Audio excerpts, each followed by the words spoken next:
उत्तर प्रदेश की राज्यपाल आनंदीबेन पटेल ने वीर बहादुर सिंह पूर्वांचल विश्वविद्यालय के 28वें दीक्षांत समारोह में भाग लेते हुए वन नेशन वन इलेक्शन की महत्ता पर जोर दिया। उन्होंने कहा कि इस प्रणाली से देश की प्रगति को नया आयाम मिलेगा और विकास की गति में रुकावटें समाप्त होंगी। राज्यपाल ने कहा, जिस देश और प्रदेश का विकास होगा वहां आचार संहिता के कारण रुकावटें नहीं आएंगी। उन्होंने आगे बताया कि प्रधानमंत्री नरेंद्र मोदी वर्तमान में अमेरिका के दौरे पर हैं और इस समय पूरा विश्व भारत की प्रगति की ओर देख रहा है। आनंदीबेन पटेल ने शिक्षा के उद्देश्य पर बात करते हुए कहा, शिक्षा का मूल उद्देश्य हमें एक अच्छे नागरिक और इंसान बनाना है। इसके साथ ही हमें दूसरों को भी ऐसा बनाने के लिए प्रयास करना चाहिए। उन्होंने विश्वविद्यालय में रिसर्च वर्क को बढ़ावा देने का भी आह्वान किया है। राज्यपाल ने रोजगार परक कोर्स शुरू करने की आवश्यकता पर जोर देते हुए कहा कि शिक्षा ऐसी होनी चाहिए जिससे छात्र सफलतापूर्वक नौकरी प्राप्त कर सके। उन्होंने यह भी सुनिश्चित किया कि पैसों के कारण कोई बच्चा स्कूल जाने से वंचित न हो। समारोह में उच्च शिक्षा मंत्री योगेंद्र उपाध्याय और राज्य मंत्री रजनी तिवारी भी विशिष्ट अतिथि के रूप में उपस्थित रहे। इस कार्यक्रम में शिक्षा और रोजगार की दिशा में एक सकारात्मक पहल का संकेत दिया गया, जो छात्रों के भविष्य को सशक्त बनाने की ओर अग्रसर है। अभिभावक, समाज के सब वरिष्ठ नेतृत्वगण, देवी और सज्जनों,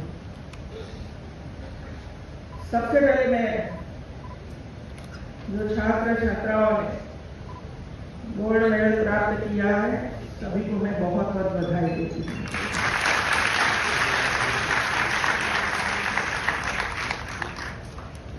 ये 28वां दीक्षांत समारोह है और इसमें 54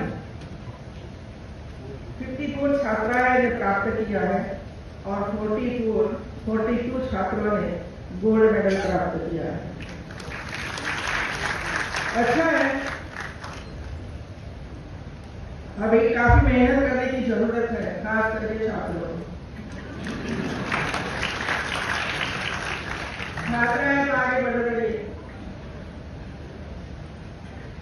हमारे लड़कों को क्या हुआ है पता नहीं चलता है।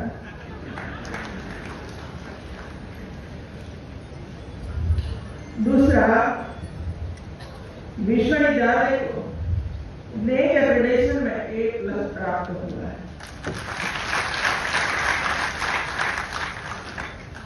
मित्रों, ये नेक है क्या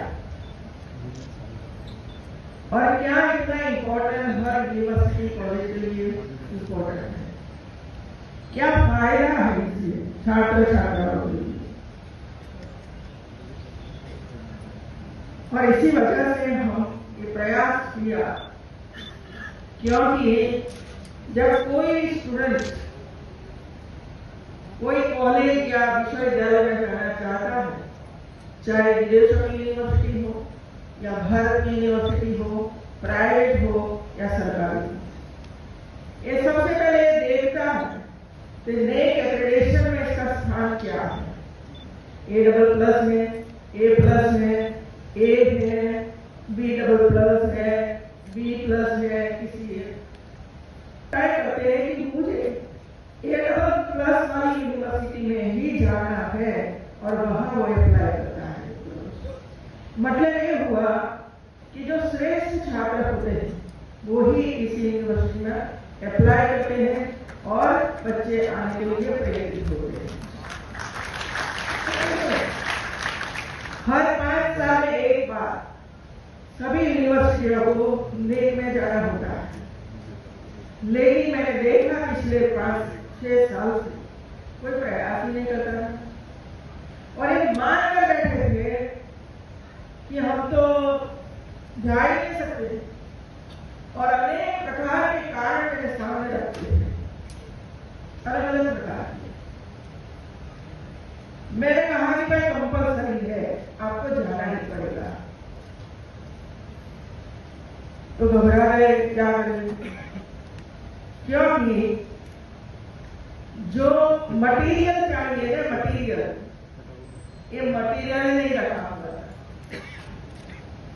अभी आपके पास यूनिवर्सिटी में कैसे प्रोग्राम क्या गतिविधियां हो रही है, स्पोर्ट्स में आप क्या काम कर रहे हो, कोई बुक्स वगैरह लिखते हो कि नहीं लिखते हो, कोई रिसर्च वर्क होता है कि नहीं होता है, कोई रिसर्च करने के बाद पेटेंट होती है कि नहीं होती है, कोई पौधारोपण किया, कोई गांव में जाकर अच्छा काम किया जिसको बेस्ट प्रैक्टिस कहा जाता है।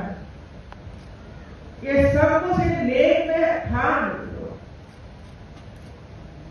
लेख और सबको एक करना है, सब आगे बढ़ो। और एक एक यूनिवर्सिटी जब पहली कक्षा में जब बच्चे दाखिल होते हैं तो हमारे टीचर उसको पेन पकड़ाते हैं, इसी तरह को उंगली रखो, इसमें पेन पकड़ो और लिखो। माता पिता भी वही करते हैं, घर में पेन पकड़ाते हैं, स्लेट देते हैं। मुझे यही काम करना पड़ा कि बोलो इसमें क्या है, ए लिखो, इसमें ए लिखो, इसमें ए लिखो। और 5:30 से 7 बार राजभवन में एक टीमाई होगी और 5-5 घंटा प्रेजेंटेशन, उसको मार्गदर्शन, वहां लिखना और होमवर्क करके भेजना और दूसरी बार आओ तब पूरा करके आओ। इसी तरह काम हुआ, तब जाकर एक पूर्वांचल विश्वविद्यालय को A+ प्राप्त हुआ।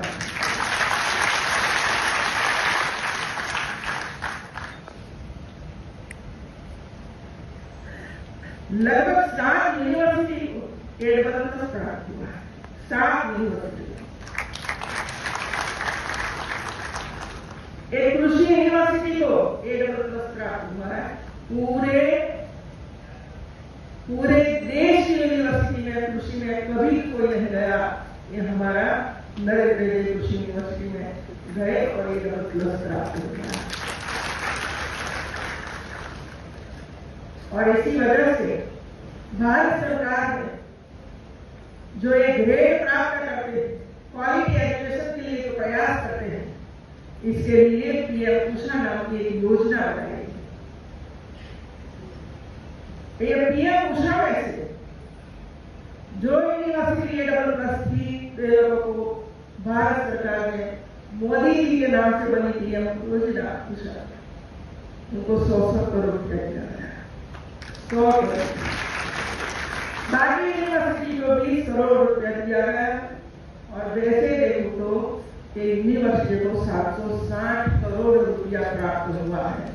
और ये पहली बार हुआ। और इसी वजह से मैं परिवार को, विश्वविद्यालय के सभी परिवार को